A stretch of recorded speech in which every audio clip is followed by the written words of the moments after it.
Salut tout le monde, c'est Inge Rider. Aujourd'hui, je voulais vous parler du drama coréen The Diary of the Night Watchman que j'ai vu sur Netflix.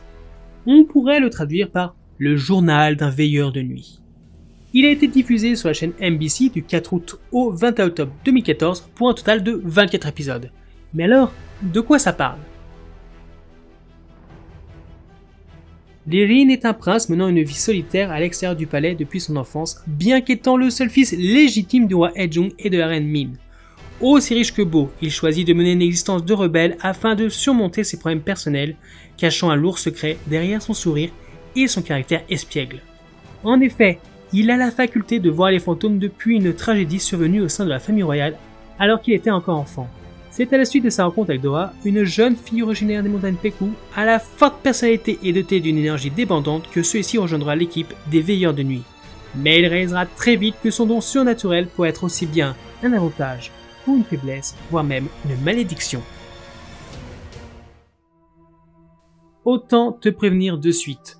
Peu importe le résumé, synopsis que tu vas trouver sur le net, aucun ne retranscrit le drama. Après l'avoir fini, je me disais que c'était un bon drama.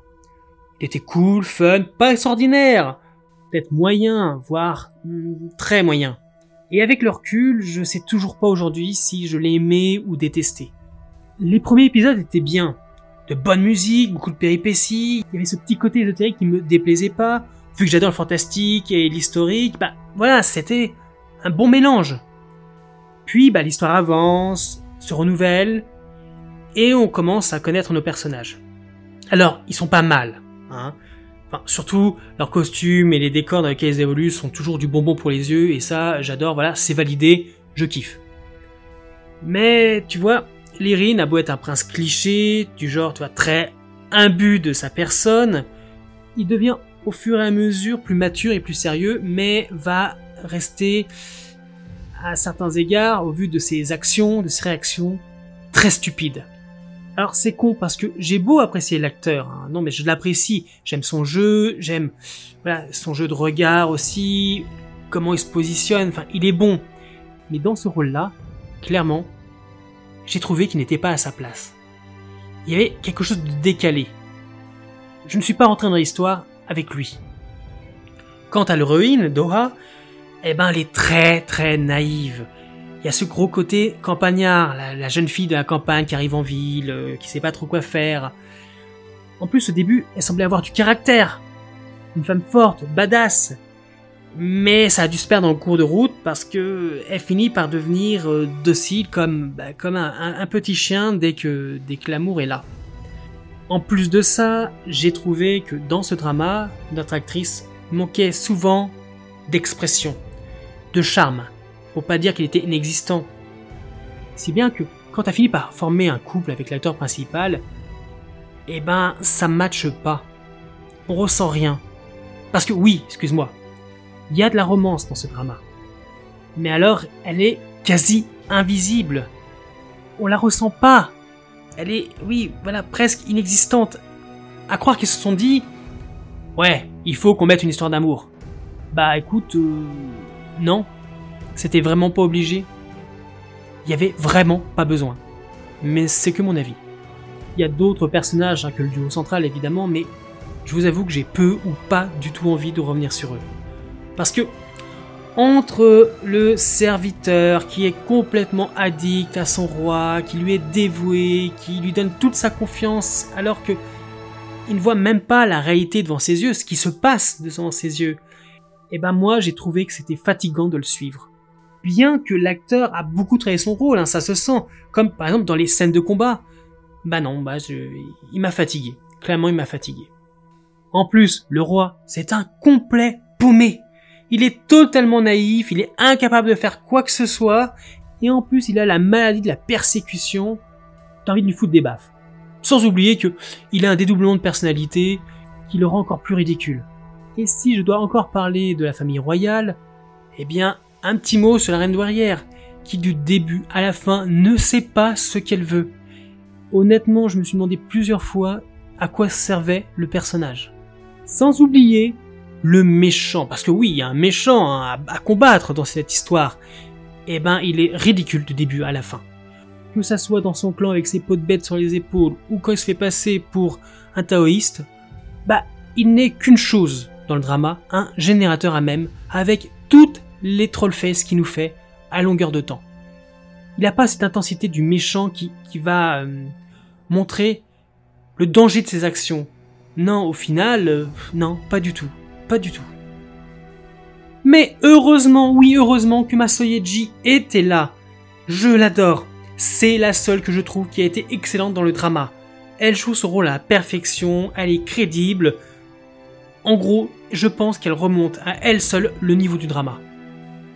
Niveau histoire, niveau scénario, généralement ce qui nous attire dans un drama, bah, ça va être l'intrigue. Hein.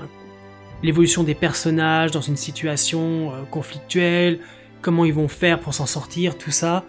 Et ben là, écoutez, c'était long. C'était très long. Ennuyeux, très étiré. Je te fais des complots sur complots, retournement de situation, puis recomplot, hop, changement de choses, une mort, recomplot, hop, on essaie encore un coup, retournement de situation, happy end. C'était très fatigant. Alors je me dis que peut-être suis-je maintenant habitué au format 16-20 épisodes et que 24 ça me paraissait trop long. Enfin, ça dépend de l'histoire, parce que quand je pense à certains dramas qu'il faut que je regarde, qui font 60, 70, voire 80 épisodes, si 24 ça me fatigue, mais j'ai peur pour le reste. Sérieusement. Mais voilà, avec 24 épisodes, t'as pas l'impression que le drama il est abouti. Ils ont mis beaucoup d'éléments en perspective, mais beaucoup de choses sont peu ou pas du tout exploitées. On va passer tout le drama à arrêter Saddam, le grand méchant, et son envie diabolique de réveiller le dieu dragon. Au final, l'histoire apparaît très limitée, et c'est vraiment dommage. On aurait pu faire plus. Ou tout du moins mieux. À côté de ça, je trouve que le titre est quand même mensonger. The Diary of the Night Watchman. Quand tu lis un tel titre, tu t'imagines forcément des choses. Moi, dans ma tête, je me suis dit, ok, tu vas voir un personnage qui va trouver un journal, qui va le lire, et on va être plongé dans cette lecture, et on va suivre les aventures justement de la garde de nuit, peut-être comme une sorte de bande de héros qui protège le peuple contre les mauvais esprits. Eh ben, pas du tout. Parce que ce fameux diary, ce fameux journal, il apparaît effectivement dans le drama. Il le trouve à un moment, il le consulte parfois, mais ça reste très anecdotique. Bon, sur une note plus positive, j'ai beaucoup apprécié les 3 fantômes gardiens du prince. Ce sont 3 personnages qui ont apporté beaucoup de fun, beaucoup d'amusement, et ça faisait du bien quand on les voyait faire leurs petites bêtises. J'ai aussi beaucoup aimé tout le panel vraiment mystique, quand par exemple Saddam invoque des esprits maléfiques. Ça c'était vachement bien. À côté de ça, j'ai également beaucoup aimé les personnages un peu plus âgés. L'aubergiste et le, entre guillemets, mentor, enfin le forgeron plutôt, qui apportait beaucoup. Donc le forgeron, dès son apparition, je sais pas, j'ai senti un truc venant de lui, du charisme, enfin voilà, je l'ai adoré. C'est sans doute l'un de mes personnages favoris dans le drama, et heureusement qu'il était là. Et même si on le dit pas à la fin, je suis quasiment sûr que l'aubergiste lui a fait un truc pas catholique. En bref, je pense que j'ai passé un bon moment, il y avait beaucoup de péripéties, il y avait des thèmes que j'appréciais qui étaient là, mais au final, le drama était relativement ennuyeux, trop long, et ça manquait de femmes fortes.